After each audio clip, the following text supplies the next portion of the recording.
Please start. Good evening, everybody. Today we are going to start about the minerals. As we have already read about the carbohydrates, lipids, and day before yesterday we have completed the proteins. Yesterday we have completed about the vitamins. Now the last and the most important constituent जो हमारी diet के हैं, ठीक है, that is called minerals. ठीक है, minerals हम discuss करेंगे क्योंकि इनकी मैंने डेफिनेशन बहुत अच्छे से आपको बता दी हुई है. जब हमने सारे बाकी major ingredients of the balance diet discuss किया है, तो लास्ट वन मिनरल्स है. मिनरल्स के नाम भी आपके साथ बहुत बार डिस्कस हो चुके हैं जब हम बाकी डाइजेस्टिव सिस्टम मेटाबॉलिज्म डिस्कस कर रहे थे. तो जो मेन मिनरल्स है ना, ठीक है, मिनरल्स में भी एक हम माइक्रो न्यूट्रिएंट्स हैं. This is also a part of the micro nutrients of the balance diet. But ये भी आगे दो पार्ट में डिवाइडेड होते हैं. जैसे एक कुछ मिनरल्स ऐसे हैं जो हमें ज्यादा अमाउंट में चाहिए, कुछ मिनरल्स ऐसे हैं जो हमें थोड़े अमाउंट में चाहिए. बस वो अमाउंट का फर्क है. इसका मतलब ये नहीं है कि जो थोड़े अमाउंट में चाहिए वो कम इंपॉर्टेंट है. That is also equally important, but that also required in just a little quantity as compare to the other minerals. So जो ज्यादा क्वांटिटी में चाहिए, they are the calcium, phosphorus, sodium, potassium, chloride and magnesium. And the other one for iron, iodine, zinc and copper. आप हैरान होंगे कि iron बहुत abundant में होता है हमारी बॉडी में, बिकॉज बॉडी ले लेती है उसको, बॉडी हीमोग्लोबिन में इनकॉर्पोरेट करती है, एंजाइम्स का भी पार्ट होता है, एज ए प्रोस्टेटिक ग्रुप भी काम करता है ये. But then also it is required in a little bit lesser quantity as compared with the calcium and phosphorus. और सबसे ज्यादा क्या चाहिए होता है हमें बॉडी में? Calcium and phosphorus. ये सबसे ज्यादा हमें बॉडी में चाहिए होता है. वो क्यों चाहिए होता है? बिकॉज हमारी बॉडी में मेन ये इंग्रेडिएंट किन का पार्ट होते हैं? एक तो टूथ, टीथ, दांत, कुछ भी आप क्या लीजिए, ठीक है, उसको बनाने में, उसको हार्ड करने में, एंड देन पूरी बॉडी का जो बोन सिस्टम है, क्योंकि बॉडी पूरी बोन्स के ऊपर खड़ी है, बाकी तो फ्लैश आता है ना, ठीक है, तो बोन्स के ऊपर खड़ी है, तो वो जो चीज बोन्स के ऊपर खड़ी है, तो बोन्स का मजबूत होना बहुत जरूरी है. और दूसरा, हम जब फूड खाते हैं तो हमारे टीथ का मजबूत होना बहुत ज्यादा जरूरी है. तो जो बोन्स हैं वो बेसिक ढांचा है हमारी बॉडी का. अगर वही नहीं मजबूत होगा तो उसके लिए calcium and phosphorus both are very necessary. इसलिए दोनों ही हमें बहुत अबंडेंट कंडीशन में चाहिए होते हैं. बिकॉज अगर आपको बोन्स की प्रॉब्लम आ जाती है, कोई डेंसिटी की प्रॉब्लम आ जाती है, आपकी लेग्स हैं, अगर बाहर से आपका कितना भी फ्लैश हो, कितने भी मोटे लोग होते हैं, इवन वो मजबूत बनाते हैं टांग को, बट नहीं, जब इंटरनल सिस्टम बोन ही वीक होगी ना, तो बाहर से कितना भी फ्लैश हो, कुछ भी हो, वो वर्क नहीं करता. सो दोनों दांतों की एंड बोन्स की जो हेल्थ है, उनकी रिजिडिटी है, उनकी सॉलिडिटी है, उसको मेंटेन करने के लिए कैल्शियम एंड फास्फोरस दोनों रिक्वायर्ड है. ठीक है, और जो कैल्शियम है सबसे ज्यादा 75% टोटल चाहिए होता है बाकी सारे मिनरल्स के कंपैरेटिवली. अगर हमें 100% सारे के सारे मिनरल चाहिए ना, उसमें से 75% तो हमें अकेला कैल्शियम ही चाहिए होता है. ठीक है, वो जो 75% है वो ऑलमोस्ट 1200 ग्राम के इक्विवेलेंट उसका अमाउंट बनता है एक अडल्ट बॉडी में. जबकि फास्फोरस का 400 टू 700 ग्राम्स के आसपास. तो ऑलमोस्ट हाफ हो गया. कैल्शियम चाहिए सबसे ज्यादा, उससे कम चाहिए phosphorus. Almost half of the amount of the calcium phosphorus is required in the amount half of the calcium. ठीक है, दे आर इक्वली. अब आप सोचिए कि बाकी सब इससे कम रिक्वायर्ड होते हैं. ठीक है, बाकी जितने भी मिनरल्स होंगे ना वो इससे कम रिक्वायर्ड होंगे. अब आते हैं हम इन दोनों के, ये तो हो गया अमाउंट, कितने अमाउंट में प्रेजेंट होते हैं और कितने अमाउंट में हमें चाहिए और कितने इंपॉर्टेंट है. और अमाउंट से ही पता चल जाता है कि अमाउंट, और फंक्शन से पता चल जाता है कि why they are needed in such a big quantity. तो फंक्शंस में मैंने आपको पहले बोल दिया कि इनके फंक्शंस में दो तरह के होते हैं. एक तो डेवलपमेंट. डेवलपमेंट शुरू से ही चाहिए होती है. एक्चुअली आपको याद होगा, जब बच्चे होते हैं छोटे, बॉर्न होते हैं, तो जब इवन लेडी प्रेग्नेंट होती है, देन ऑल्सो उसको आयरन एंड कैल्शियम, कैल्शियम बहुत अबंडेंट अमाउंट में दिया जाता है.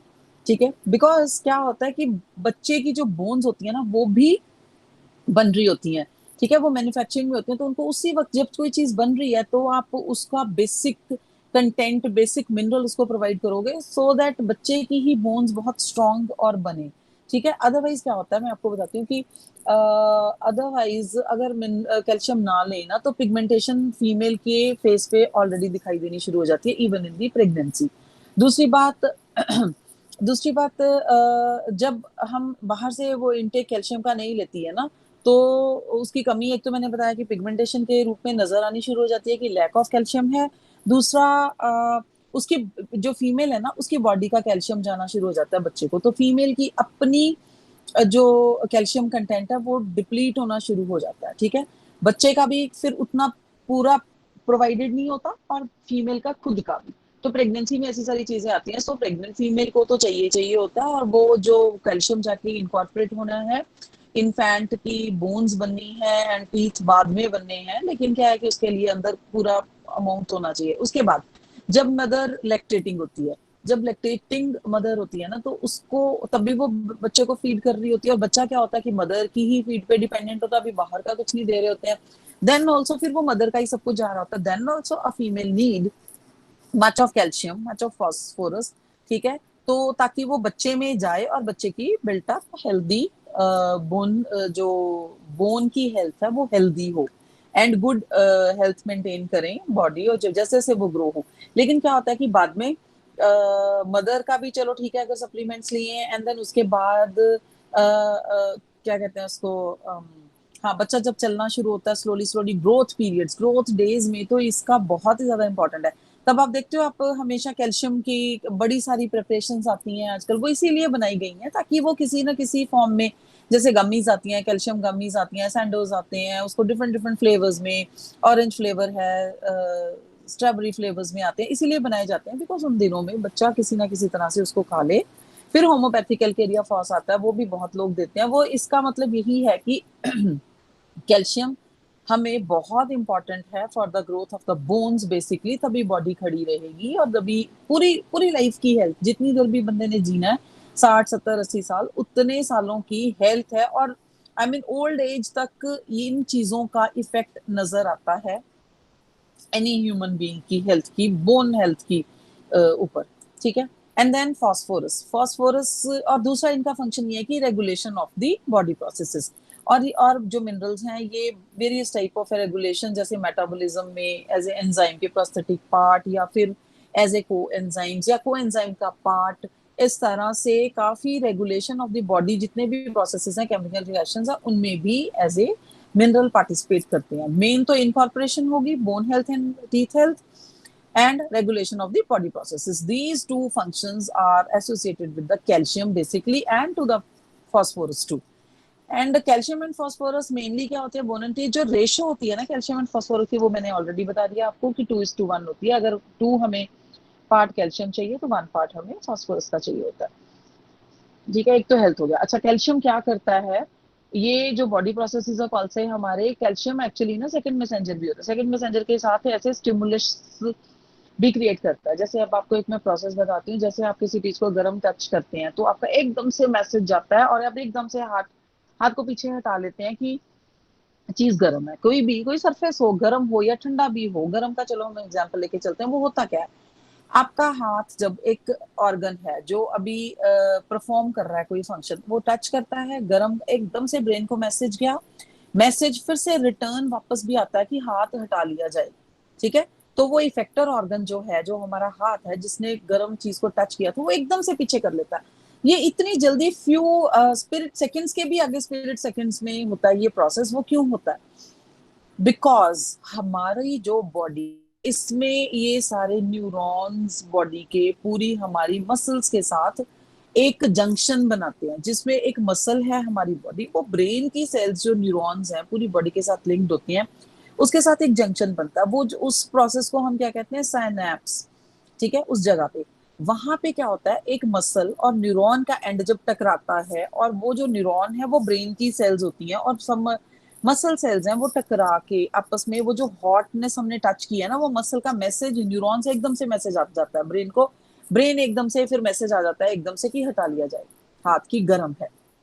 एंड देन वो जो सिनेप्स है ना, वो जो कनेक्शन था ना, जो उस जगह पे कैल्शियम का रोल बहुत होता है। वो जो स्टिमुलस था, वो जो स्टिमुलस है, हीट है कि आपने गर्म को टच कर लिया, वो मैसेज मैसेंजर तक पहुंचाने में, क्योंकि वहां पे एक न्यूरोट्रांसमीटर होता है, वहां पे कैल्शियम का भी रोल बहुत होता है, ये एज ए कोएंजाइम के साथ काम करता है।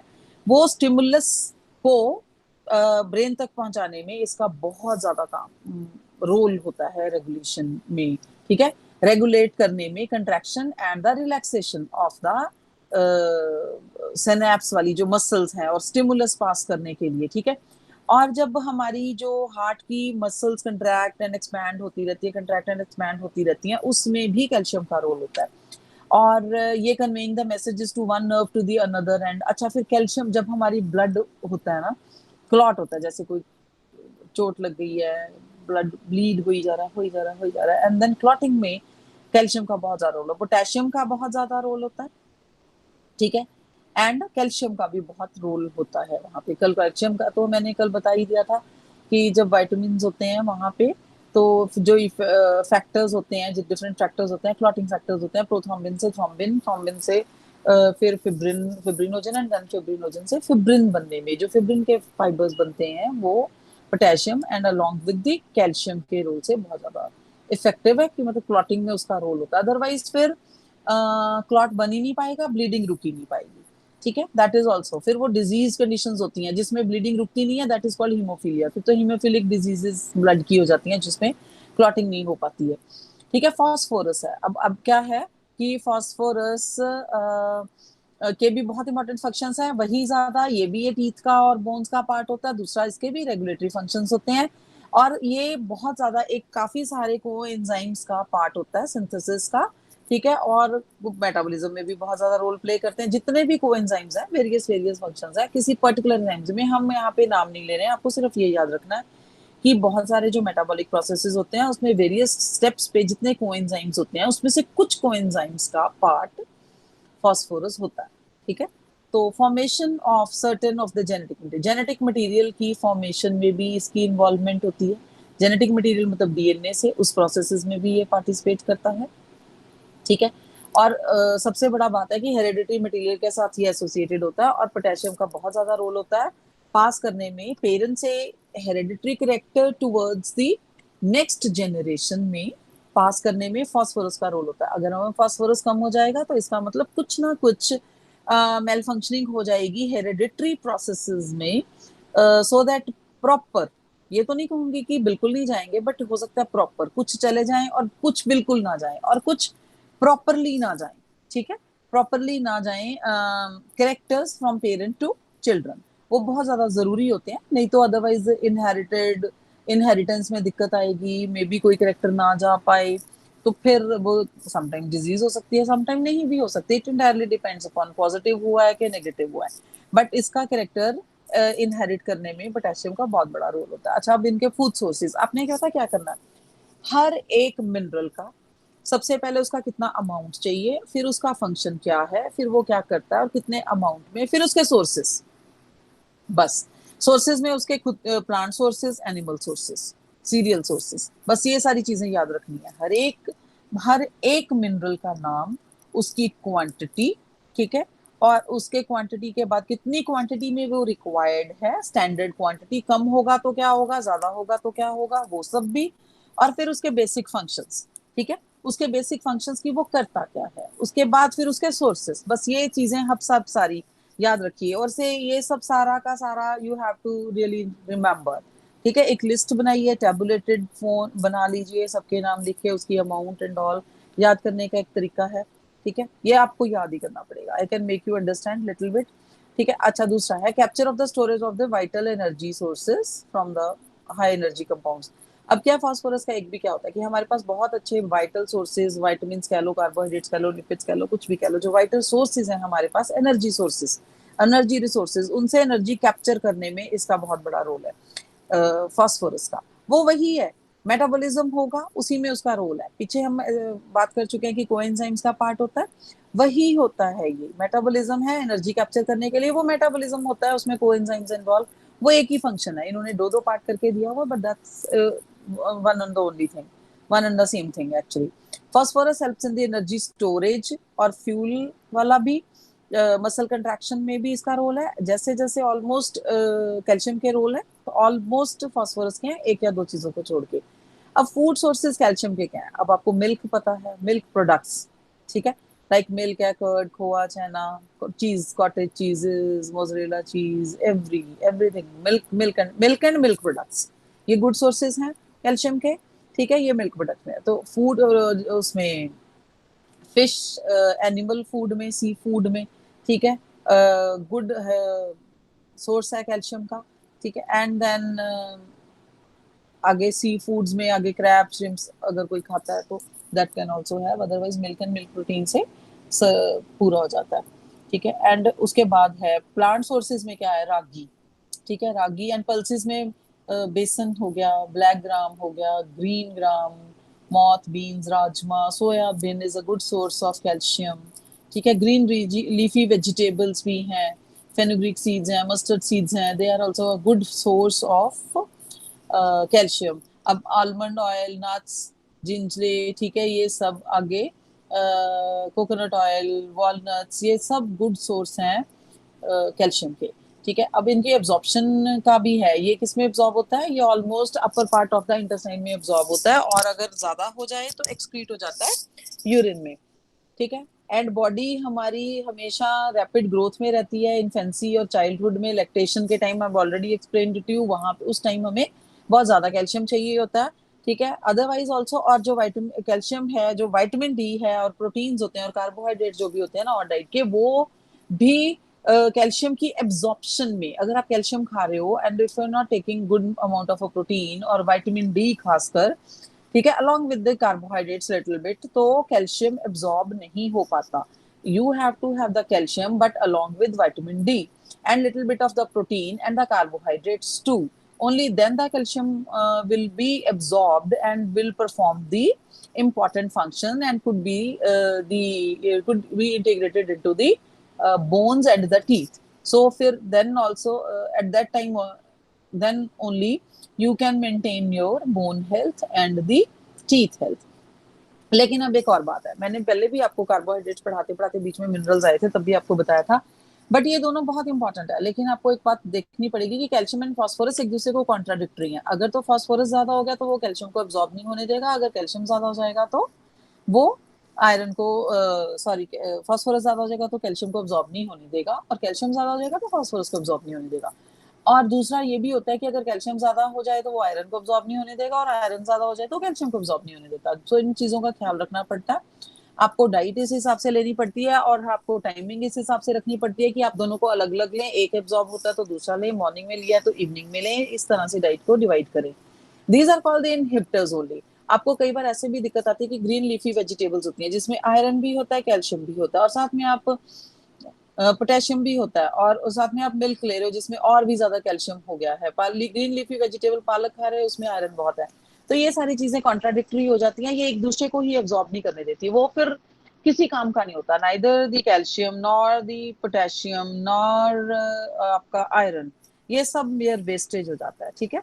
So this is about the calcium and potassium. Now will start with the sodium. Sodium हमारी बॉडी में कैसे है, 120 ग्राम एक अडल्ट बॉडी को नीड होती है, और ये हमारा एक्स्ट्रा सेलुलर फ्लूइड में ज्यादातर होता है। एक्स्ट्रा सेलुलर फ्लूइड होता है जो हमारी बेसिक यूनिट है सेल हमारी बॉडी की, जिससे फिर टिश्यू, टिश्यू से फिर ऑर्गन, ऑर्गन से ऑर्गन सिस्टम एंड फिर बॉडी पूरी बनती है, ठीक है। तो जो बेसिक यूनिट है सेल्स की, उसके जो बाहर एक्स्ट्रा सेलुलर फ्लूइड होता है उसमें ये सोडियम रिजाइड करता है। लेकिन अंदर क्या रिजाइड करता है इंट्रासेलुलर में, पोटेशियम। तो ये एक सिस्टम बना हुआ है कि जब अंदर पोटेशियम ज्यादा होता है तो पोटेशियम जब बाहर आएगा ना, देन सोडियम विल एंटर, ठीक है।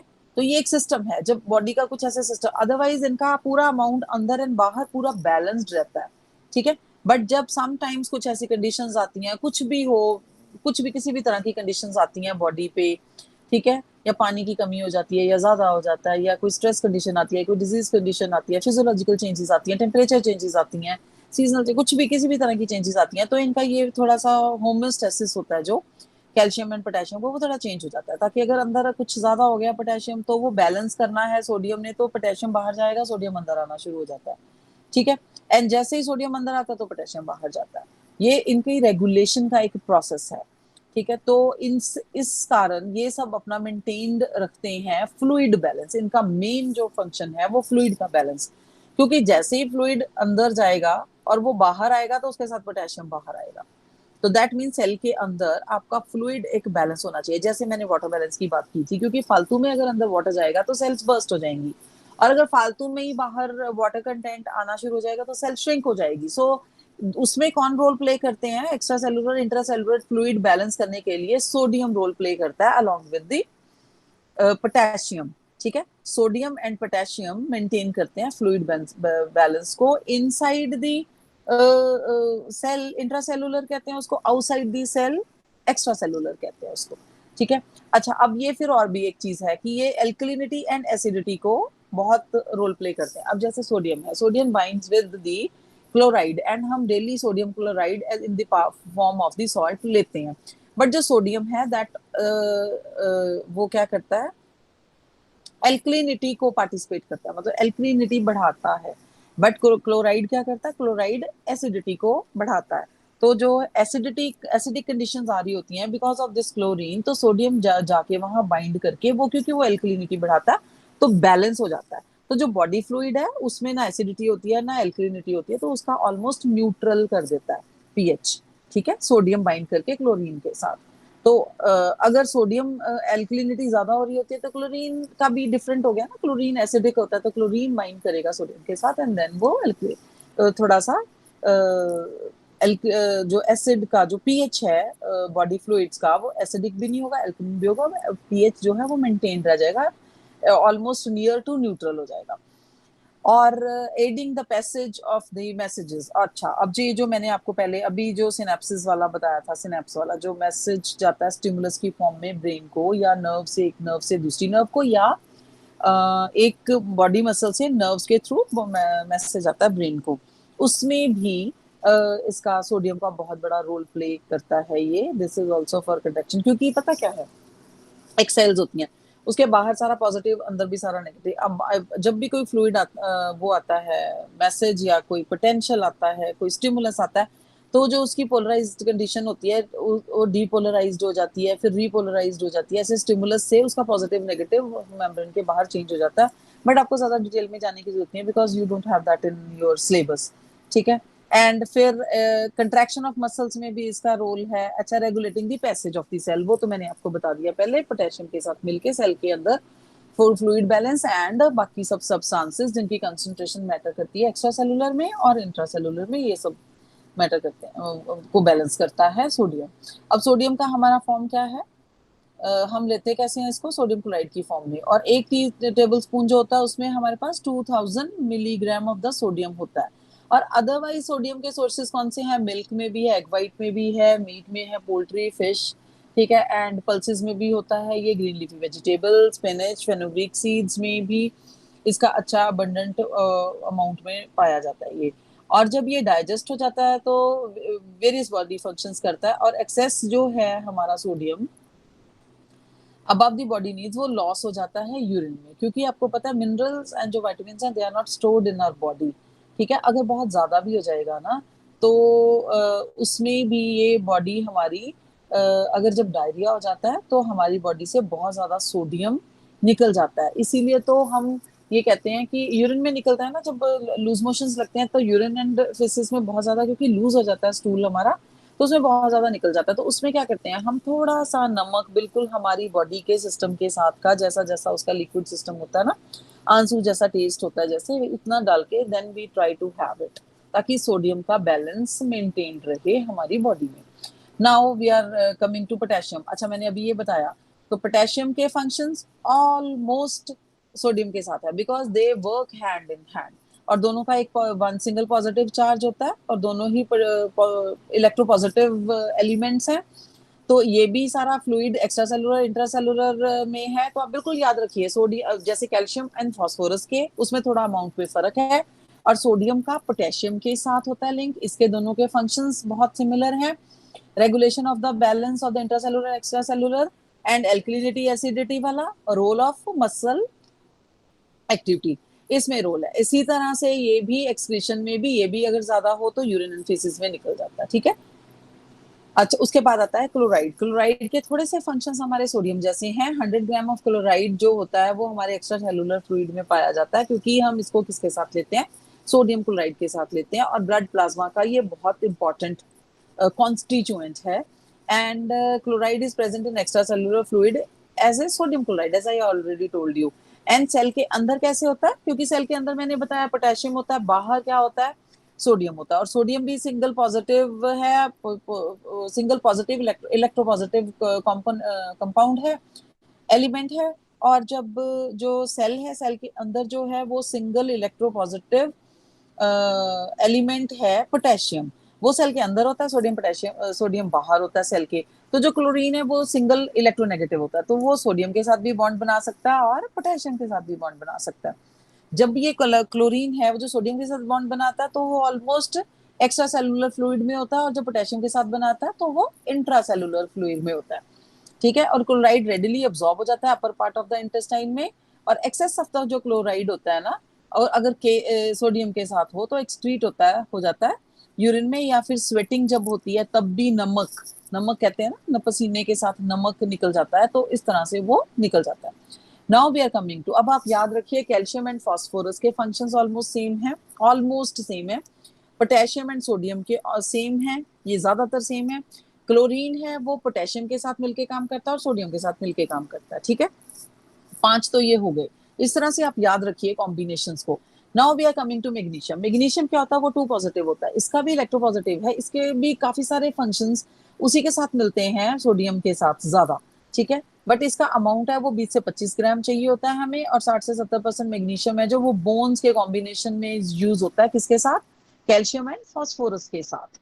ठीक है, बाकी जो होता है वो टिश्यूज में या इंटरसेलुलर फ्लूइड्स में होता है। अब इसके फंक्शंस क्या है, passage of the substances out of the cell. अच्छा, अब यही वाली बात हो गई ना जो पोटेशियम करता है। ठीक है, जब कुछ ना कुछ बाहर आना होता है, फ्लूइड बाहर आना होता है, तो पोटेशियम भी बाहर आता है। इसी तरह से जब ये इंट्रासेलुलर मैग्नीशियम होता है ना, जब किसी चीज को सेल से बाहर लाना है ना, ठीक है, उस मेम्ब्रेन क्योंकि अलाउ नहीं करती है, बहुत सारे फिनोमिनन्स होते हैं। ठीक है, सिनोनिम्स एंड एंटोनिम्स, मतलब बाहर आने का रास्ता होता है रिसेप्टर्स के थ्रू। तो मैग्नीशियम है वो जब बाहर आता है तो अपने साथ और सारे सब्सटेंसेस को लाने में बाहर through the plasma membrane help करता है। और ये बहुत सारे एंजाइम्स का प्रोस्थेटिक ग्रुप है। एंजाइम्स का मैंने आपको बताया था, एक प्रोटीन पार्ट होता है, एक प्रोस्थेटिक ग्रुप होता है, which is a mineral part. ठीक है, और मैक्सिमम टाइम तो मैग्नीशियम बहुत ज्यादा as compare to the sodium potassium and other mineral, जो मैग्नीशियम है वो बहुत ज्यादा वैरायटी के एंजाइम्स का प्रोस्थेटिक ग्रुप है। ठीक है, एंड देन ये बिल्डिंग में, क्योंकि ये कैल्शियम एंड पोटेशियम के साथ काम करता है मैग्नीशियम, तो bone health and teeth health में भी ये हेल्प करता है। और नर्वस में, नर्वस के फंक्शन में क्योंकि कैल्शियम काम करता है, बिकॉज ये कैल्शियम की उसमें है, तो कैल्शियम स्टिमुलस में भी काम करता है नर्वस सिस्टम के साथ, मैसेजेस इधर से उधर ले जाने में, और बिल्कुल सिनाप्सिस के पास स्टिमुलस कन्वे करने में, और वापस स्टिमुलस लाने में इफेक्टर ऑर्गन तक।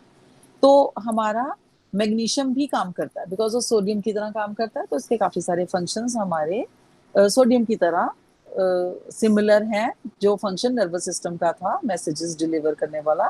ठीक है, and smooth muscle contraction action, because वो मसल कंट्रैक्शन एंड एक्शन वही नर्वस सिस्टम के साथ एसोसिएटेड है जो कैल्शियम करता है, तो मैग्नीशियम का भी वो फंक्शन है मसल के एक्शन में। और मसल का और मैग्नीशियम का एक रोल और है जो कैल्शियम एंड पोटेशियम का ज्यादा नहीं है, building of the proteins. Building of proteins क्योंकि ये एक एंजाइम्स का भी पार्ट होता है और प्रोटीन्स का भी पार्ट होता है, ये ऐसा एक मिनरल है जो प्रोटीन एंड एंजाइम के साथ एसोसिएटेड रहता है। ठीक है, इसके भी बहुत सारे सोर्सेज हैं, जैसे प्लांट फूड्स में होता है, एंड ग्राउंड नट्स में कैश्यू नट्स, वॉलनट, सीसम सीड्स, सोयाबीन्स, व्हीट, बाजरा, ज्वार, इन सारी चीजों में होता है। सी फूड में भी होता है। ठीक है, पीज में, लोटस में, सब किसी में ये मैग्नीशियम पाया जाता है। ठीक है, एब्जॉर्प्शन एंड एक्सक्रीशन का इसका ये है कि ये एब्जॉर्ब होता है स्मॉल इंटेस्टाइन में, लेकिन ये स्टोर नहीं होता ज्यादातर बॉडी में, कोई भी मिनरल नहीं होता है, और ये एक्सक्रीट हो जाता है जल्दी।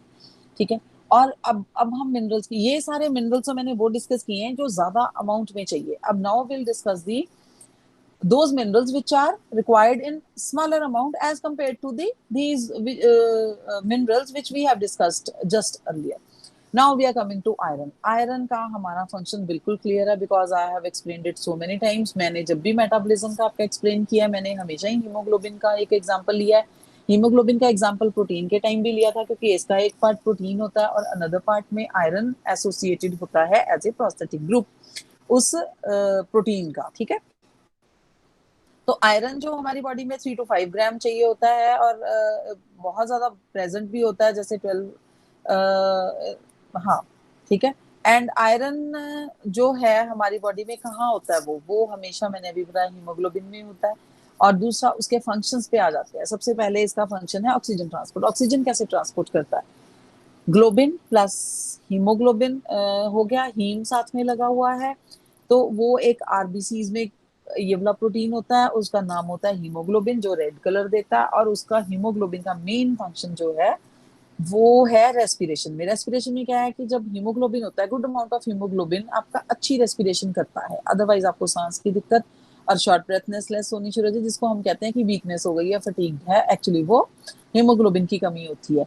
ठीक है, तो जब हम सांस लेते हैं, when we inhale we take the oxygen, everybody knows, तो जो ऑक्सीजन है वो किसके साथ बाइंड करती है? हीमोग्लोबिन के साथ, और हीमोग्लोबिन बनता है।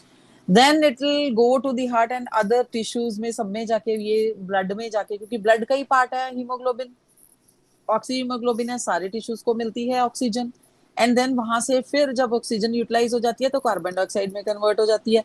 तो कार्बन डाइऑक्साइड जब फिर से द्वारा हीमोग्लोबिन के साथ बाइंड करती है तो तब हम उसको कहते हैं कार्बोक्सी हीमोग्लोबिन। फिर वो हम एक्सेल कर देते हैं, because we don't need the carbon dioxide. ठीक है, तो ये ऐसे ऑक्सीजन ट्रांसपोर्ट, इसको कहते हैं ऑक्सीजन ट्रांसपोर्ट, की हीमोग्लोबिन के साथ ऑक्सीजन बाइंड करती है एंड देन कार्बोक्सी हीमोग्लोबिन पूरी बॉडी में तो ब्लड के थ्रू ऑक्सीजन प्रोवाइड करता है डिफरेंट टिश्यूज को, सेल्स को। एंड देन वहां से कार्बन डाइऑक्साइड लेके कार्बोक्सी हीमोग्लोबिन की फॉर्म में कार्बन डाइऑक्साइड के एक्सेल कर देता है। ठीक है, तो जो हीमोग्लोबिन है उसमें जो आयरन होता है वो इसमें हेल्प करता है ऑक्सीजन की ट्रांसपोर्ट में।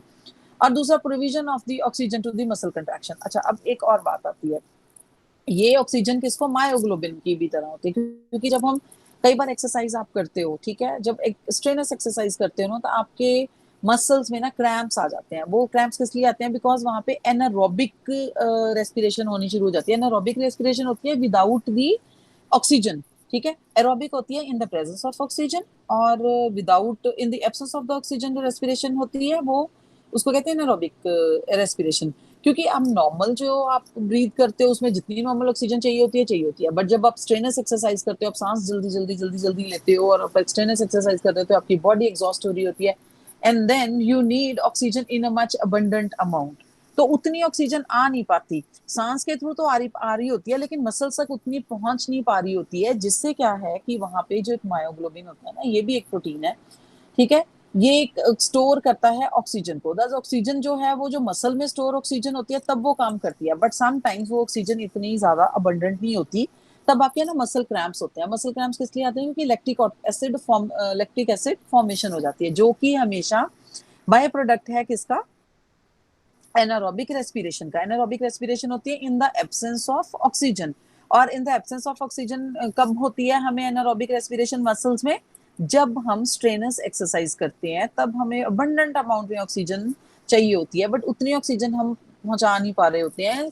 हम ब्रीदिंग पैटर्न तो ठीक कर लेते हैं अपना, सांस ले लेके जोर जोर से, बट वो उतनी स्पीड से मसल तक नहीं पहुंच पा रही होती है, बट मसल वर्क कर रहे होते हैं, तो वो एरोबिक रेस्पिरेशन की बजाय एनारोबिक रेस्पिरेशन करना शुरू कर देते हैं, जिससे क्या होता है कि वहां पे एनारोबिक का जो बाई प्रोडक्ट है वो क्या है? Lactic acid. तो लैक्टिक एसिड वहां पे बनना शुरू हो जाता है, तो लैक्टिक एसिड एक्यूमुलेट हो जाता है, तो आपकी बॉडी वहां पे, मतलब आई डोंट नो हिंदी में आप खलियां या क्रैम्प्स इंग्लिश में कहते हैं, वो पड़नी शुरू हो जाती हैं, तो वो मसल्स पेन करने शुरू कर देते हैं। तो जब आप उनको मालिश करते हो फिर से और ज्यादा करते हो तो लैक्टिक एसिड डिस्पर्स हो जाता है। वो बहुत ज्यादा डेंजरस कंडीशन नहीं है, ठीक है। And promotion of the oxidation within the cells. अब क्या है, ये जो हमारा आयरन है, इससे क्या होता है, जितना आयरन अच्छा होगा उतनी हमारी ऑक्सीजन ज्यादा जाएगी बॉडी को, उतनी ही हमारी ऑक्सीडेशन ऑफ जितना भी हम मेटाबॉलिज्म है ट्रांसपोर्ट करते हैं, एनर्जी जितनी जनरेट होती है उसको हम यूटिलाइज करेंगे, और हमारा जो है फिजिकल वर्क करेंगे, तो उसमें ये हेल्प करेगा हमें आयरन। और जितना भी हम बॉडी में फूड खाएंगे वो उतनी जल्दी डाइजेस्ट होगा। डाइजेशन को हम कहते हैं ऑक्सीडेशन। जो ऑक्सीडेशन होती है वो ऑक्सीजन की हेल्प से ही होती है। और आयरन और क्या रोल प्ले करता है? Maintenance of the specific brain functions. Obviously brain तक भी जाएगा हीमोग्लोबिन, ब्लड के थ्रू ऑक्सीजन जाएगी तो ब्रेन फंक्शनिंग भी नॉर्मल हो जाती है, ठीक है, और अच्छी हो जाती है। I mean good, brain can behave in a good manner. जब आपके पास लो होता है, आपकी रेस्पिरेशन लो होती है, ऑक्सीजन प्रॉपरली नहीं पहुंच रही है, ब्रेन टिश्यू को नहीं मिल रही है, देन ऑल्सो उसकी फंक्शनिंग भी इफेक्ट होनी शुरू हो जाती है, so iron forms a vital component of the certain enzyme. वही मैंने बताया कि जैसे अभी ये तो एक प्रोटीन का पार्ट है, जैसे ग्लोबिन हीमोग्लोबिन का पार्ट है, और haemoglobin is a protein, but उसका ग्लोबिन पार्ट ही एक प्रोटीन है, उसके ऊपर तो आयरन लगा हुआ है जो एक मिनरल है, वो दोनों मिलके हीमोग्लोबिन बन जाता है। ठीक है, बट बहुत सारे ऐसे एंजाइम्स हैं, जैसे मैंने मैग्नीशियम बताया, वो भी एक एंजाइम का पार्ट होता है, उसमें उसको प्रोस्थेटिक ग्रुप कहते हैं। जब एंजाइम्स हैं हमारी बॉडी में, एंजाइम वर्क करते हैं, तो हमारी बॉडी में मैग्नीशियम भी, कैल्शियम भी, ये सारे एक एंजाइम्स का पार्ट होते हैं। Similarly iron is also part of the most of the enzymes. काफी एंजाइम्स हैं, एंजाइम्स के बड़े सारे नेम्स हैं, अलग से क्लासिफिकेशन होती है, और एक ग्रुप होता है जिसमें होते हैं कोई कैल्शियम कंटेनिंग ग्रुप होते हैं एंजाइम्स, और कोई मैग्नीशियम कंटेनिंग होते हैं, कुछ आयरन कंटेनिंग होते हैं। बट आपको सिर्फ इतना याद रखना है कि yes, iron is also part of the enzyme structure as a prosthetic group. ठीक है, एंड आयरन क्या करता है, और एक प्रोटेक्टिव फंक्शन होता है। ठीक है, इसका लाइक विटामिन ए है जो, वो उसका भी प्रोटेक्टिव फंक्शन होता है, आईज की हेल्थ को प्रोटेक्ट करता है। इसी तरह से जो आयरन है वो हमारी बॉडी में अगर हीमोग्लोबिन की फॉर्म में, if we have a healthy haemoglobin, और वो हमें ऑक्सीजन के फंक्शन प्रॉपरली करेगा और हमारी बॉडी में मेटाबॉलिज्म होगा, तो वो बहुत, और जल्दी से ऑक्सीडेशन होती है चीजों की, और जब ऑक्सीजन होगी तो वो वैसे भी बहुत सारी डिजीजेस नहीं होने देगी, क्योंकि जब भी कुछ भी होगा, कुछ भी प्रोडक्ट बन रहा होगा, ये उसकी हीमोग्लोबिन ठीक होगा तो ऑक्सीजन के साथ बाइंड करके उसकी ऑक्सीडेशन कर देगी, तो इन्फेक्शन से हम प्रोटेक्टेड रहते हैं if we have a good haemoglobin. लेकिन ओवर हीमोग्लोबिन भी नहीं होना चाहिए, आयरन ओवरलोड भी हो जाता है। I mean this is also one of kind of the disease, पर बहुत कम लोगों में होता है। जब आयरन है जो लिवर में स्टोर बहुत ज्यादा एक्सेस होनी शुरू हो जाती है, तो आयरन ओवरलोड हो जाता है, तो लिवर की हेल्थ को अफेक्ट करता है, लेकिन बहुत बहुत ज्यादा होता है, ये बहुत कम होता है लेकिन। ठीक है, एंड सोर्सेज क्या है हमारे पास आयरन के। ठीक है, आयरन के सोर्सेज हमारे नॉन वेजिटेरियन फूड होता है, वेजिटेरियन में हमारे पास मस्टर्ड लीव्स हैं, मिंट लीव्स हैं, और बाजरा, रागी, ज्वार, ये सब iron, soybean iron, jaggery. Jaggery आपको पता है, गुड़, गुड़ का आप हमेशा याद रखिए, जब किसी की आयरन की कमी होती है, हीमोग्लोबिन कम होता है, तो जेगरी अगर आप प्रोवाइड करते हैं दिस इन फेयर अमाउंट में, तो बहुत जल्दी आयरन रेज हो जाता है आपका। गुड़ वाली चाय या वैसे भी खाने के बाद गुड़, जैगरी, ठीक है, वो बहुत आयरन को की कमी को, डेफिशिएंसी को पूरा करने में, to the up to the mark लाने में बहुत ज्यादा हेल्प करता है। ठीक है, इसके इनहिबिटर्स मैंने पहले डिस्कस किया हुआ है कि अगर बहुत ज्यादा हो जाता है, आई मीन आयरन, कैल्शियम बहुत ज्यादा होएगा तो आयरन को इनहिबिट करता है, और बहुत सारी ऐसी और सारी चीजें, विटामिन सी वगैरह, ये सब एब्जॉर्प्शन में दिक्कत करते हैं, और कुछ एनहांसर्स भी होते हैं जो एनहांस करते हैं। ऑक्सीजन होगी तो वो एनहांस भी करेगी। ठीक है, एंड नाउ आयोडीन। अब आयोडीन का भी एक फंक्शन है, this is also required in a very very microgram, minute amount में हमें आयोडीन की जरूरत होती है। ठीक है, आयोडाइज्ड सॉल्ट एवरीबडी नोज, और मेंटल बच्चों की ग्रोथ में, मेंटल ग्रोथ में और अर्लियर ईयर्स में अगर हमें आयोडीन नहीं मिलती है, देन तो मेंटल ग्रोथ, बच्चे मेंटली रिटार्डेड भी हो जाते हैं। अगर वो मदर प्रेग्नेंट है, आयोडीन की कमी हो जाती है, देन ऑल्सो आजकल पता बैन है, आपको मार्केट में कहीं भी नॉन आयोडाइज्ड सॉल्ट नहीं मिलेगा, because this is a crime to sell the non iodised salt. हमेशा हर जगह आपको आयोडाइज्ड सॉल्ट मिलेगा। अगर आप आयोडाइज्ड सॉल्ट हमेशा अपने खाने में यूज करते हैं, तो वो बहुत कम अमाउंट में चाहिए होता है हमें, वो उसकी कमी पूरी कर देता है, एक्स्ट्रा कुछ लेने की ज्यादा जरूरत नहीं होती, आयोडाइज्ड सॉल्ट ही होता है बचपन से। अच्छा, सिंपल सी बात है, जब आपका, क्योंकि जो आयोडीन है एक थायरॉक्सिन हार्मोन होता है जो थायराइड से सीक्रेट होता है, थायराइड ग्लैंड से, ये उसकी मेंटेनेंस में, उसकी मेंटेनेंस मतलब उसकी फंक्शनिंग को, होम्योस्टेसिस को मेंटेन रखता ही है आयोडीन। जरूरत होती है इसकी, आयोडीन की, थायराइड ग्लैंड की हेल्थ को मेंटेन करने में, बिकॉज थायराइड ग्लैंड है वो थायरॉक्सिन को सिक्रीट करता है, जो कि आगे जाके ऑक्सीडेशन होती है बड़ी सारी सेल्स में, और both mental and physical growth के लिए बहुत ज्यादा जरूरी होती है। और and you will believe that अगर बच्चों को आयोडीन प्रॉपर नहीं मिलती है तो उनकी मेंटल ग्रोथ रिटार्डेड हो जाती है। दूसरी बात, बड़ों को भी हो जाती है, अगर आप बहुत देर तक नहीं करते हैं, आयोडीन नहीं लेते हैं, तो फिर थायरॉक्सिन सिक्रीट नहीं हो पाता, तो जो थायराइड ग्लैंड है गले में होता है, ये इसकी स्वेलिंग होनी शुरू हो जाती है। समटाइम्स वो इंटरनल भी होनी शुरू हो जाती है, बाहर नहीं नजर आती है, पर काफी लोगों की तो बहुत बाहर नजर आती है, तो बहुत बहुत बड़ी स्वेलिंग होनी शुरू हो जाती है। हाँ जी, हाँ जी, बहुत स्वेलिंग होनी शुरू हो जाती है। सो स्वेलिंग से आपका रेस्पिरेशन में दिक्कत आनी शुरू हो जाती है, और जो वो पार्ट है जो बहुत ज्यादा स्वेलिंग वाला पार्ट होता है थायमस की, उसको हम ग्वाइटर कहते हैं। This is very common, you have heard everywhere, you must have seen so many ads, Doordarshan पे बहुत ज्यादा आती थी, ठीक है। अब इसके सोर्सेज एंड ऑल ये सब आप पढ़ सकते हो, ये बस इतना याद रखने की जरूरत है, ठीक है। ये बस, अब आप इस चैप्टर में अगर कुछ छूट भी गया, कोई फंक्शन छूट भी गया है, वो आपको थोड़ा सा आप याद कर सकते हो। आपने सिर्फ इस मिनरल्स में एक इंपॉर्टेंट वाले मिनरल्स हैं जो ज्यादा अमाउंट में चाहिए, इंपॉर्टेंट आ रही हैं, इंपॉर्टेंट मिनरल्स आ रही हैं, बट कुछ ऐसे मिनरल्स हैं जो ज्यादा अमाउंट में चाहिए, और कुछ ऐसे मिनरल हैं जो थोड़े चाहिए सारे ही बहुत कम कम, क्योंकि ये ऑलरेडी माइक्रो न्यूट्रिएंट्स हैं। Minerals are micro nutrients, but micro nutrients में भी फर्दर 5-6 ऐसे हैं जो हमें थोड़े से ज्यादा अमाउंट में चाहिए, और 4 ऐसे हैं जो हमें इन माइक्रो न्यूट्रिएंट्स के कंपैरेटिवली थोड़े और कम चाहिए, ठीक है।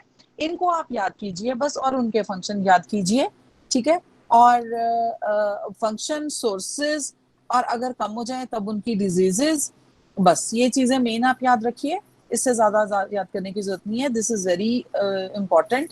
एंड मिनरल्स को वैसे भी, आपको वैसे भी डे टू डे लाइफ में बहुत ज्यादा जरूरत पता चल जाती है, इनकी याद रहता है अगर डाइट की प्लान करनी होती है। और अब अगला चैप्टर मैं स्टार्ट करने वाली हूँ, I don't know how much I finish, but I try to finish it, ठीक है। ये चैप्टर है जिसमें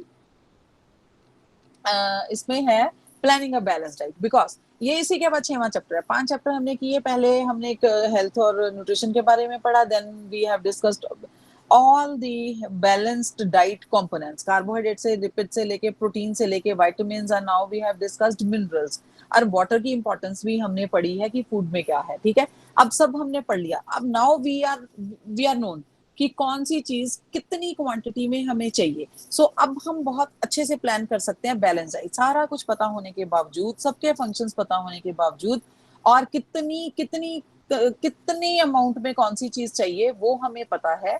तो मैं आपको ये चैप्टर में आप पढ़ेंगे, आपको अच्छे से पता चल जाएगा, ठीक है। इस चैप्टर में मैं बताती हूँ कि ये चैप्टर इसी के बाद क्यों आया, इसीलिए कि अब हम प्लान कर सकते हैं, बिकॉज वी नो कितने अमाउंट में चाहिए, कौन सी चीज इंपॉर्टेंट है, कब देनी चाहिए। अब मैं आपको इसके 2-3 पैरामीटर्स बताती हूँ कि हमें कब बनानी है। अब मैं हमें सबसे पहले, जब हमने प्लान करनी है बैलेंस डाइट, सबसे पहला क्राइटेरिया है कि आपने सिलेक्शन करनी है right kind of foods, right kind of foods, and include करने हैं सुटेबल अमाउंट ऑफ दीज।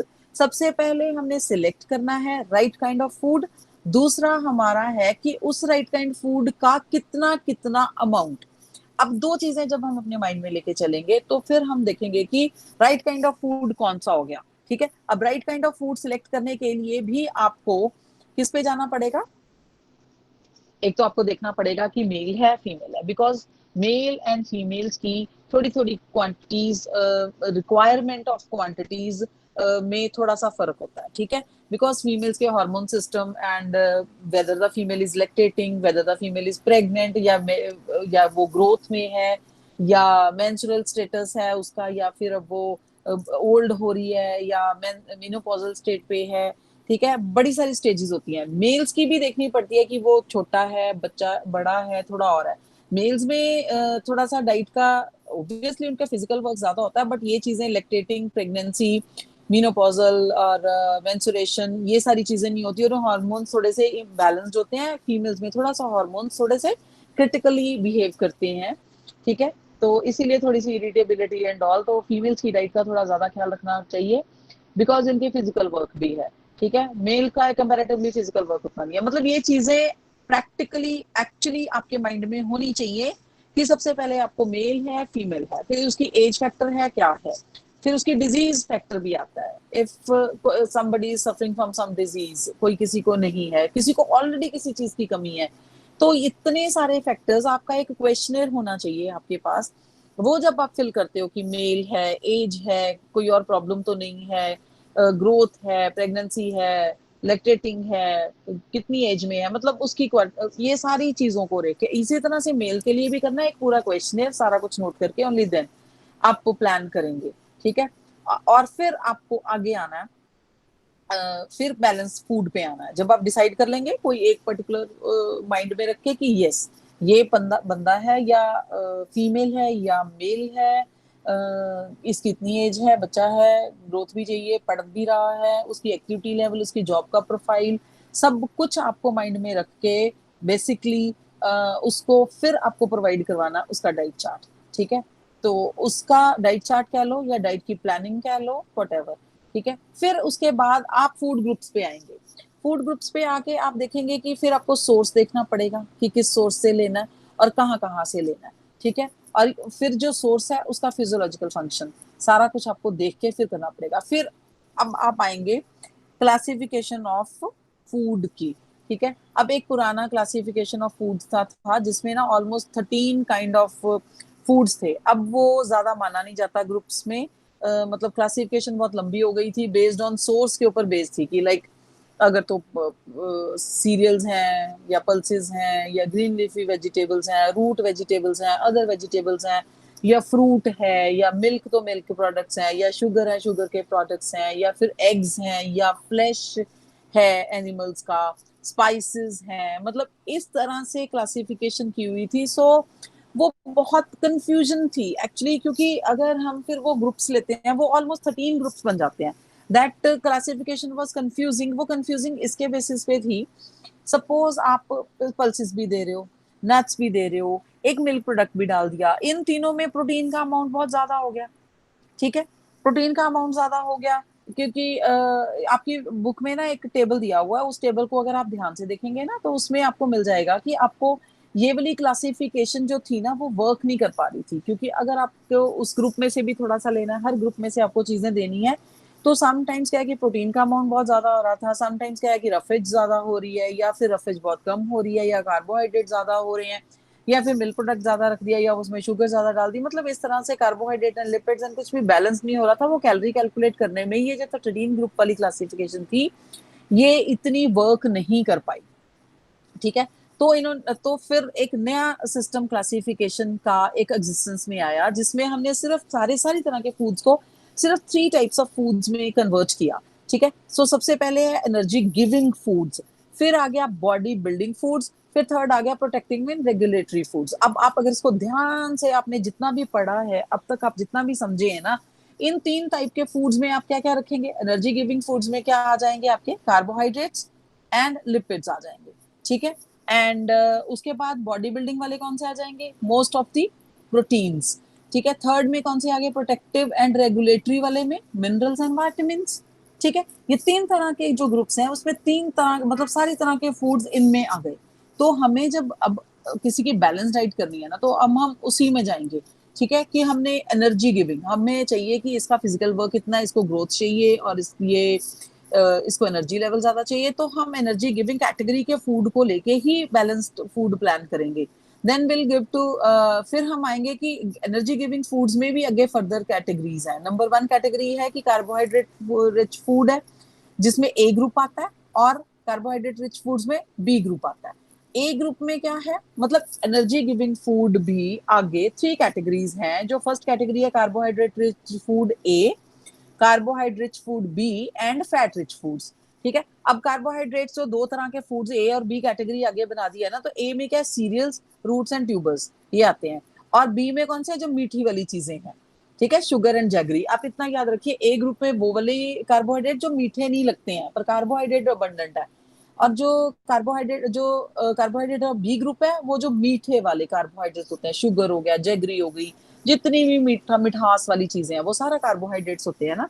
तो मीठी वाली चीजें, नॉन मीठी और मीठी, ठीक है, non sweet and sweet things. And फिर थर्ड वाला कौन सा? एनर्जी रिच, वो जो फैट रिच है, उसमें तो सारे घी, तेल, जितनी भी तरह के ऑयली वाली चीजें वो एनर्जी वाली आ जाएंगी, ठीक है। जब आपको किसी को एनर्जी रिच फूड्स बना के देना है डाइट प्लान, तो आप उसको उस तरह से, लेकिन उससे पहले आपको पूरा स्टडी करना है। उसके बाद अगर आपको अब देखना है कि बॉडी बिल्डिंग वाला फूड देना है, बॉडी बिल्डिंग ग्रुप है, उसमें से हमने लेना है, क्योंकि हम अब बॉडी बिल्डिंग वाला हम किसको प्रोवाइड करेंगे? The person, to the person who really needs the proteins in nature, ठीक है।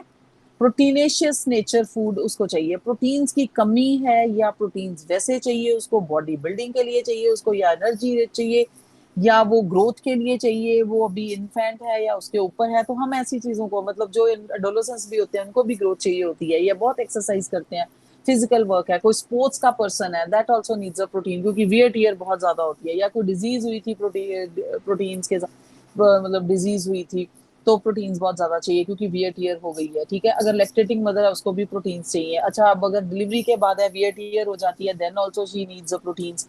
अच्छा, बच्चे को तो और भी चाहिए। अच्छा, अगर प्रेगनेंसी थी देन आल्सो नीड्स। तो ऐसी सी नीड्स के बेसिस पे तो बॉडी बिल्डिंग ग्रुप्स में क्या आता है, मिल्क एंड मिल्क प्रोडक्ट्स आ जाते हैं, अगर नॉन वेजिटेरियन है तो मीट प्रोडक्ट्स आ जाते हैं, फिश से आ जाता है, एग से आ जाता है, बाकी pulses, nuts and oil seeds में बहुत ज्यादा प्रोटीन्स होते हैं, वेरियस काइंड्स ऑफ। अब जब हमने पढ़ा था फैट्स प्रोटीन्स का चैप्टर तो उसमें वो बहुत सारे थे। ठीक है, प्राइमरी जो न्यूट्रिएंट होता है वो किसी भी फूड का हमें इसमें जो ये वाले फूड होते हैं बॉडी बिल्डिंग वाले, उसमें जितने भी कंपोनेंट फूड के आते हैं उसका जो प्राइमरी कॉन्स्टिट्यूएंट होता है वो प्रोटीन होता है, बॉडी बिल्डिंग वाले ग्रुप का, फूड ग्रुप का। ठीक है, and then primary nutrients food in this group are the vitamins भी एंड मिनरल्स भी इनके साथ एसोसिएशन में चलते हैं। अब दूसरी बात यह है कि फूड जो प्रोटेक्टिव एंड रेगुलेटरी कैटेगरी में आते हैं वो आते हैं फ्रूट्स, जो हमें रेगुलेटरी, जिसमें orange and yellow fruits, mango and papaya, उसमें क्या होता है हमारे पास, हमें विटामिन ए बहुत मिलता है जो प्रोटेक्टिव है, जो आई हेल्थ को प्रोटेक्ट करके रखता है। सिट्रस फ्रूट से हमें विटामिन सी मिलता है, जैसे लेमन, ऑरेंज वगैरह। अदर्स, प्लम एंड बनाना में various types of magnesium, potassium, calcium सब मिलता है। ग्रीन लीफी वेजिटेबल से हमें कैल्शियम, फास्फोरस, आयरन बहुत मिलता है। फेनुग्रीक सीड्स हैं स्पिनच से। ठीक है, and yellow and orange vegetables, carrot, pumpkin, इनसे भी हमें और सारे मिनरल्स भी मिलते हैं rather than vitamin A. Zinc बहुत मिलता है, बीटा कैरोटीन मिलता है। Others and lady fingers, brinjal, cauliflower से हमें आयोडीन एंड ऑल ये सारी चीजें मिलती हैं। ठीक है, तो हम अब इन चीजों को आपको सारा पता चल गया, आपने सारा पढ़ लिया। अब आपको बैलेंस फूड है उसके कंडीशंस पता चल गई। पिछली कैटेगरीज हमने छोड़ दी 13 वाली, हमारे पास 3 कैटेगरीज आ गई, हमें पता है किस कैटेगरी में से फूड लेना है। अब सपोज हमने किसी का लंच प्लान करना है, ठीक है, किसी को लंच प्लान करके देना है फूड ग्रुप्स में।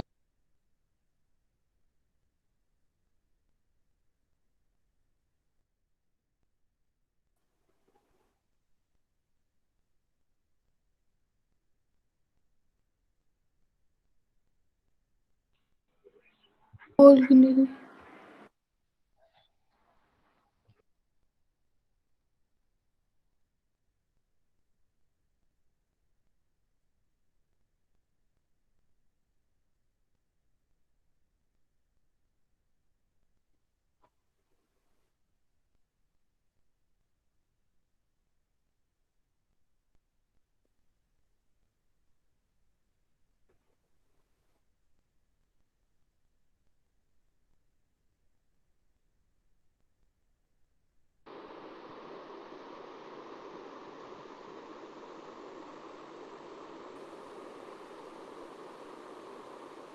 डॉक्टर साहब शायद आपकी आवाज नहीं आ रही है।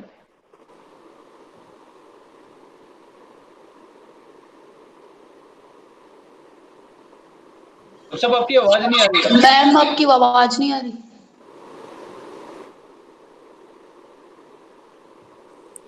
मैम ट्राई करें, Ma'am, भी आपकी आवाज नहीं आ रही है ma'am, we please. can't hear you. Ma'am, we can't hear you.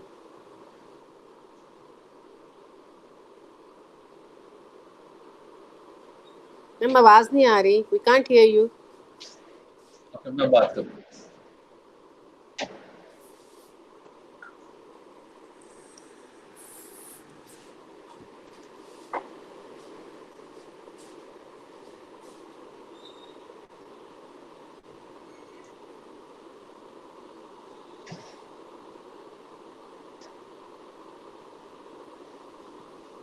सभी बच्चे जब तक अपना वीडियो ऑन कर ले, जब मैम आएंगे तो एक फोटो उसी टाइम ही हो जाएगी, फिर बाद में आप लोग निकल जाते हो। प्लीज वीडियो ऑन कर लें सभी अपना।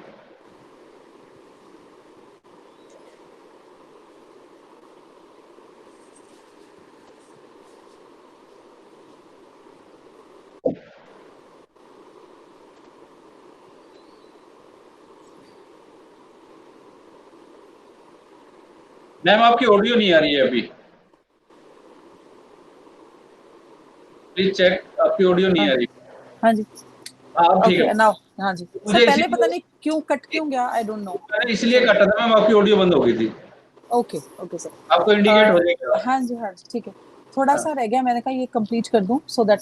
अच्छा, अब हम जब हमने अल्टरनेटिव 2 लिया, अल्टरनेटिव 2 में हमने क्या किया, पहले मैम हमने आप लंच अल्टरनेटिव, प्लान कर रहे थे तो उसके बाद आवाज नहीं आई, ओके, आपने कहा था ना। हाँ हाँ जी, जी, लंच प्लान के बाद आवाज ही नहीं आई है, ओके ओके, लंच, हाँ आई एम जब सो आपने लंच सॉरी, स्टार्ट किया तभी बंद हो गई थी आवाज। ओके।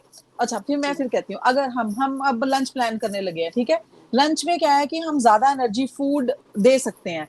अब हमने तीनों ग्रुप को लेके चलना है, एक एनर्जी गिविंग ग्रुप भी हमने कंसिडर करना है, बॉडी बिल्डिंग ग्रुप भी हमने कंसिडर करना है, प्रोटेक्टिव एंड रेगुलेटरी ग्रुप भी हमने कंसिडर करना है। तो हम दो अल्टरनेटिव रखते हैं, या तो हम लंच में राइस के साथ राजमा और onion and beans and tomato, rice और फैट के साथ जब हम बनाएंगे, घी के साथ राइस डाल के, तो वो एनर्जी गिविंग हो जाएगा, बिकॉज दैट्स अ कार्बोहाइड्रेट, ठीक है। एंड बॉडी बिल्डिंग में हमने राजमा ले लिए, और प्रोटेक्टिव एंड रेगुलेटरी वाले में हमने अनियन बीन्स एंड टोमेटो ले लिया, ठीक है। लेकिन अगर हम एक और रखते हैं अल्टरनेटिव 2, मतलब कि अगर हम व्हीट बनाना चाहते हैं, उसमें शुगर एंड पोटैटोज देना चाहते हैं एनर्जी गिविंग में, और बॉडी बिल्डिंग माने में हम ग्रीन ग्राम और मिल्क देना चाहते हैं, प्रोटेक्टिव एंड रेगुलेटरी वाली कैटेगरी में हम साथ में कैरेट, अनियन एंड टोमेटो रखना चाहते हैं। हमने दो तरह का प्लान कर लिया, या तो ये चीजें लेके कर लो, या तो ये राइस के साथ राजमा वाला कॉम्बिनेशन ले लो, या फिर आप फुल्कों के साथ कैरेट की सब्जी, जो मैंने ये बताया, ठीक है। अब इसमें क्या करना पड़ेगा हमें, अल्टरनेटिव 1 के लिए हमने राइस लिए थे तो हमें राइस बनाने पड़ेंगे, राजमा लिए तो राजमा की करी बनानी पड़ेगी, जिसमें हमारे पास राजमा, अनियन, टोमेटो, फैट्स जैसे हम बनाते हैं वो सब यूज हो जाएगा, ठीक है। ये भी मेंशन करना है हमें, because we have to provide onion, tomato and fat, इनमें भी जो कंटेंट होते हैं वो भी हमें काउंट करने पड़ेंगे, ठीक है। एंड बीन्स वेजिटेबल बना सकते हैं हम, और उसकी ड्राई प्रिपरेशन है जिसमें बीन्स, अनियन डाल के और थोड़ा सा घी तेल डाल के वो वाले इंग्रेडिएंट्स डाल के हम बना सकते हैं। तो जो दूसरा हमने अल्टरनेटिव रखा था जिसमें वीट का रखा था, उसमें हम चपाती बना सकते हैं वीट फ्लोर से। दाल ले सकते हैं हम जो ग्रीन ग्राम ली है, उसमें अनियन, टोमेटो, फैट भी डलेगा, ठीक है। एंड कैरेट, पोटैटो वेजिटेबल हम बना सकते हैं, क्योंकि हमने कैरेट की थी हमने मेंशन किसमें, प्रोटेक्टिव फूड में, प्रोटेक्टिव एंड रेगुलेटरी वाले में, तो कैरेट काट सकते हैं, पोटैटो एंड फैट ले सकते हैं। और फिर जब हमने पहले कार्बोहाइड्रेट में हमने स्वीट शुगर को हमने कंसिडर किया है, तो हम कर्ड ले सकते हैं, उसमें स्वीट कर्ड ले सकते हैं, जिसमें कर्ड में हम शुगर डाल सकते हैं, ठीक है। नाउ अब हमने ये क्या किया, ये तो इस तरह से प्लान हो सकता है जब आपने लंच प्लान करना है तीनों तरह के फूड के कॉम्बिनेशन से, ठीक है। आप अगर जब आप कैलकुलेट करना शुरू करेंगे ना, you can work it upon, उसके ऊपर काम करो आप, उसमें आप डिफरेंट डिफरेंट कैटेगरीज में लेके डिफरेंट डिफरेंट कॉम्बिनेशन से, डिनर में डिफरेंट कॉम्बिनेशन कि आप क्या क्या प्रोवाइड करना चाहते हैं, और तीनों कैटेगरीज को कंसिडर कीजिए, उसमें से चीजें लीजिए कि एनर्जी बिल्डिंग है, एनर्जी प्रोवाइडिंग है, या बॉडी बिल्डिंग है, या प्रोटेक्टिव है, रेगुलेटरी है, ये चीजें तीनों देनी है हमने, ठीक है। ये लंच था और दो तरह की थी। और अब हम एक और एग्जांपल डिस्कस करते हैं जिसमें हम साउथ इंडियन फूड लेते हैं, ठीक है। अब हमने साउथ इंडियन फूड को देना है किसी को, ठीक है। उसमें भी हमने तीनों ग्रुप कंसिडर करने हैं, जिसमें एनर्जी गिविंग है, उसमें एनर्जी गिविंग में आप क्या ले लेते हो, जो साउथ इंडियन राइस खा लेते हैं, ऑयल तो चलो ऐड हो जाता है, पोटैटोज दे कैन टेक, ठीक है। एंड उसमें क्या करेंगे हम, मेनू में फिर क्या करेंगे हम, राइस की क्या बनाएंगे, इडली, राइस की इडली बना देंगे, उड़द दाल बीच में थोड़ी सी मिक्स कर देंगे, तो वो उड़द दाल और राइस की इडली बन जाएगी, जो कि एनर्जी गिविंग वाले ग्रुप को कंप्लीट कर देती है। देन बॉडी बिल्डिंग में क्या होगा, आपने जो उड़द दाल ली थी, अरहर और तूर की दाल थी, ठीक है, ये ले लो आप, थोड़ी सी उड़द दाल आपने इडली में भी डाली है, तो अलग से बॉडी बिल्डिंग में वहां पे भी रोल हो जाएगा, और अलग से आप उड़द की दाल बनाएंगे। उड़द की दाल कैसे बनाएंगे आप, सांबर में, ठीक है, सांबर बनाएंगे, उसमें आप कोई भी ये दाल ले लोगे तीनों में से, अरहर, तूर की या उड़द की, उसमें लेडी फिंगर डाल दो, पोटैटो डाल दो, ड्रम स्टिक्स डाल दो, ब्रिंजल डाल दो, थोड़ा सा घी जो कि सांबर में डलता है, थोड़ी सी वेजिटेबल्स, तो आपका ये वाला कंप्लीट हो जाएगा बॉडी बिल्डिंग वाला। And protective and regulatory food में फिर आप क्या लेंगे, जो आप ऑलरेडी ले चुके हो, lady finger, drum sticks and brinjal, जो आपने सांबर में डाल दिया। तो साउथ इंडियन में क्या हो जाएगा कि अगर आप राइस की इडली बना के थोड़ी उड़द दाल के कॉम्बिनेशन के साथ और सांबर बनाते हो, उसमें lady finger, potato, drumsticks, brinjal, fat डालते हो, तो आपकी तीनों कैटेगरीज कवर हो जाती हैं, एनर्जी गिविंग भी, बॉडी बिल्डिंग भी एंड प्रोटेक्टिव एंड रेगुलेटरी वाली तीनों कैटेगरीज कंप्लीट हो जाती हैं। इस तरह से प्लानिंग की जा सकती है, ठीक है। अब आपके बुक में एक एग्जांपल दिया हुआ है, you will find it very interesting कि अगर तीनों कोई एक, अगर आपने एक खाना बनाना हो, कुछ एक चीज, एक डिश बनानी हो जिसमें आपने तीनों एनर्जी ग्रुप्स को कवर करना है, लाइक उसी एक ही डिश में एनर्जी गिविंग भी हो, बॉडी बिल्डिंग भी हो और प्रोटेक्टिव एंड रेगुलेटरी भी हो। और फूड आइटम एनर्जी गिविंग में आप राइस ले लो, साथ में घी तेल थोड़ा सा डाल सकते हो आप, फैट हो गया वो, ठीक है। बॉडी बिल्डिंग जो लिपिड्स एंड कार्बोहाइड्रेट्स हो गए एनर्जी गिविंग में, राइस एंड फैट।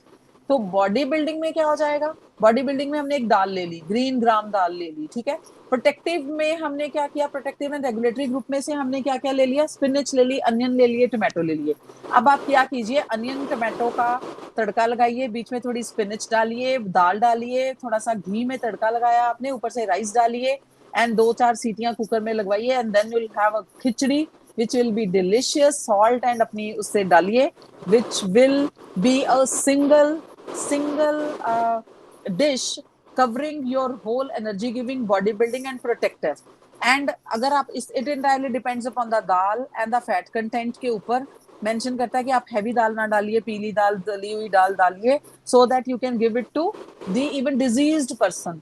एक ही चीज जो कि सॉफ्ट भी होती है, खाने में भी इजी है, इवन दी ओल्डर पर्संस को भी आप दे सकते हैं, और जो डिजीज्ड होते हैं जिनके डाइजेस्टिव सिस्टम। बट इसमें क्या है कि तीनों ग्रुप में जितने आप कंटेंट में बैलेंस्ड फूड या जितनी एनर्जी लेवल्स देना चाहते हैं वो एक खिचड़ी में भी डाल के आप कंप्लीट कर सकते हैं, एक अलग सी खिचड़ी। और भी आजकल तो बहुत ज्यादा आ गई हैं, इनोवेटिव डिशेस हैं, आप इनोवेट कर सकते हो आप अपना, ठीक है। इनोवेशन से भी बना सकते हो आप अपनी, ठीक है। और दूसरा, एक बैलेंस डाइट प्लान करने में ना सबसे बड़ी रीजन ये होता है कि आपको individual specific, region specific and income specific, ठीक है, चीजें। इंडिविजुअल स्पेसिफिक में तो आप सीधा सीधा डिस्कस कर सकते हो कि उसकी एज फैक्टर क्या है, मेल फीमेल क्या है, उसके वर्किंग स्केड्यूल्स कहाँ है, क्या है, सिटिंग सिडेंटरी लाइफस्टाइल है या फिजिकल एक्टिविटी है, स्पोर्टी पर्सन तो नहीं है, डिजीज्ड तो नहीं है, लैक्टेटिंग मदर तो नहीं है, या फिर प्रेग्नेंट मदर तो नहीं है, या बच्चे ग्रोथ में तो नहीं है, इन्फेंट तो नहीं है। ये होते हैं इंडिविजुअल स्पेसिफिक, जब आप किसी चीज को देख के उसके लिए डाइट प्लान करोगे। उसके बाद क्या हुआ कि आपका है, हेलो, आर यू लिसनिंग, मेरी आवाज आ रही है? हेलो, यस, ठीक है। उसके बाद आ गया, हमारी, हाँ जी, उसके बाद आ गया रीजन स्पेसिफिक। अब क्या है कि आप इंडिविजुअल स्पेसिफिक है ना, फिर आपको इंडिविजुअल की ना पसंद पे भी जाना पड़ता है। अब साउथ इंडियंस है, they don't like Punjabi foods, Punjabi वाले जो हैं they don't like south Indian food या महाराष्ट्रियन फूड, ओडिशा का फूड। सो आपको जब भी डाइट प्लान करनी है इंडिविजुअल स्पेसिफिक तो आपने देखना ही है जो बेसिकली बॉडी की नीड्स है। तो रीजन स्पेसिफिक के अकॉर्डिंगली आप इंग्रेडिएंट सिलेक्ट करोगे एंड देन उसमें एनर्जी के तीनों ग्रुप्स देखोगे। तीनों ग्रुप्स में हर तरह की चीज होती है, तीनों ग्रुप्स में से रीजन के अकॉर्डिंगली, इंडिविजुअल तो आपने देख लिया, तीनों ग्रुप में से फिर रीजन के स्पेसिफिकली आप डिफरेंट चीजें, इंग्रेडिएंट सिलेक्ट करके देन आप प्रिपेयर करोगे कि अब क्या बनाना है, ठीक है। और दूसरा, इनकम स्पेसिफिक भी देखना पड़ेगा, ठीक है। इनकम स्पेसिफिक में आपको देखना पड़ेगा बहुत ज्यादा, क्योंकि हर बंदे को अगर आप देते हो, हर बंदे का इनकम लेवल सेम नहीं है।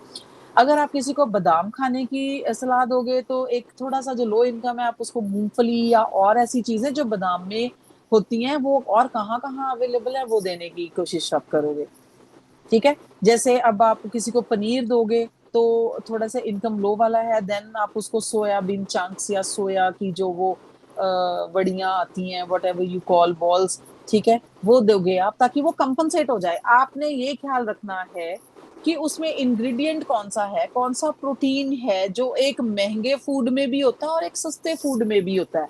मे भी महंगे फूड में वो पनीर महंगा होता है, उसमें वो प्रोटीन जो है वो बहुत ज्यादा अमाउंट में हो, तो जो सोयाबीन है वो आपको ज्यादा अमाउंट में लेना पड़ जाए क्योंकि वो थोड़ा कम होता हो शायद, सेम प्रोटीन। मतलब ये मैं एक एग्जाम्पल देके आपको बता रही हूँ। It entirely depends upon you. जब आपने प्लान करना है तो 3 चीजों का ख्याल हमेशा रखिए, 3 ग्रुप्स का कि क्या क्या हमें प्रोवाइड करना है, उसके बाद individual specific, region specific and income specific. इन तीनों का ख्याल और 3 फूड ग्रुप्स का ख्याल रखेंगे, देन यू कैन प्लान, ठीक है। क्योंकि इंडिविजुअल स्पेसिफिक में सब कुछ आ जाएगा, रीजन स्पेसिफिक में आप सब कुछ कंसिडर कर लोगे और इनकम में स्पेसिफिक में भी आप उसकी इनकम के अकॉर्डिंगली 3 फूड ग्रुप्स में से आप इंग्रेडिएंट्स और रीजन के अकॉर्डिंगली उनकी प्रिपरेशन को आप कर सकते हो और बना के दे सकते हो।